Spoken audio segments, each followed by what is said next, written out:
I was the son of the wealthiest man in Capital City. Now that I was pushing 28 and still single, my mom finally lost her patience. She gave me an ultimatum: go on a blind date or she'd disown me. On my way to the date, I passed by a luxury boutique and spotted a watch that immediately caught my eye. I was just about to pay for it when, out of nowhere, a man barged in from behind and slapped a black card down on the counter. "I'll take this watch. Wrap it up for me," he said. I stayed calm and said politely, "Sir, I saw this watch first." However, he just scoffed and snapped back, full of arrogance. "A broke nobody like you can look but not afford it. Get lost. I'm the assistant to Ms. Jackson, the CEO of Jackson Group. In this city, if I want something, no one will fight me for it." "Ms. Jackson? Isn't that the exact woman I was supposed to be meeting for the blind date?" Without another word, I pulled out my phone and dialed her number. "Selena," I said calmly, "do you know your assistant is out here throwing your name around to bully people?" My mom had been singing Selena Jackson's praises nonstop, and I figured this was the perfect chance to see just how she handled things. If even her assistant could act so arrogantly in public, and she didn't do anything about it, that would only bring trouble down the road. However, her cold, dismissive voice came through the phone. "How I manage my assistant is none of your business. You're meddling too much." Before I could say anything else, she hung up. As the saying goes, birds of a feather flock together. No wonder her assistant was so unabashed. His boss clearly enabled it. Across from me, the guy, Leo Woodolph, was already laughing like he'd won the lottery. "What a joke. Just look at yourself, all broke and pathetic, and you actually think you can cozy up to our CEO, Ms. Jackson?" I usually kept a low profile. I dressed simply, but that didn't mean I would just let someone walk all over me. "Judging people by appearances is the dumbest thing you could do,"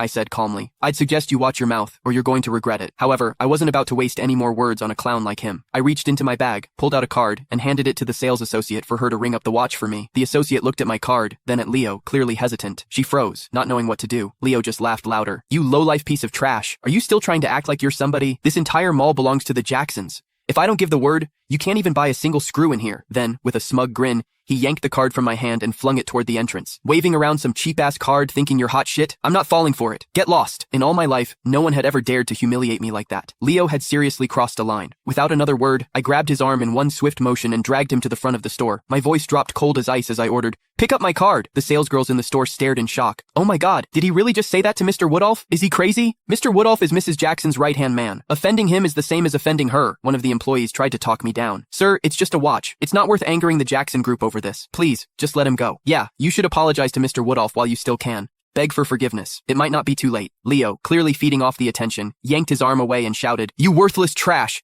Get down on your knees right now, and maybe I'll consider letting this slide. Otherwise, I hope you're ready to lose everything." Now I've seen everything. After years of seeing Mom threaten people, now it was my turn to be threatened. A cold smirk tugged at the corner of my lips as I turned to Leo. "A dog hiding behind someone else's power, huh? Even Selena wouldn't dare say something as crazy as that. And you? Who the hell do you think you are? Who are you calling a dog?" he snapped. I looked around. "You hear anyone else barking around here? You bastard!" Furious, Leo clenched his fist and threw a punch at me. I stepped back effortlessly, dodging him completely. He missed and slammed face first onto the floor. Wow, Leo. Click the link in my bio to get the full story for free.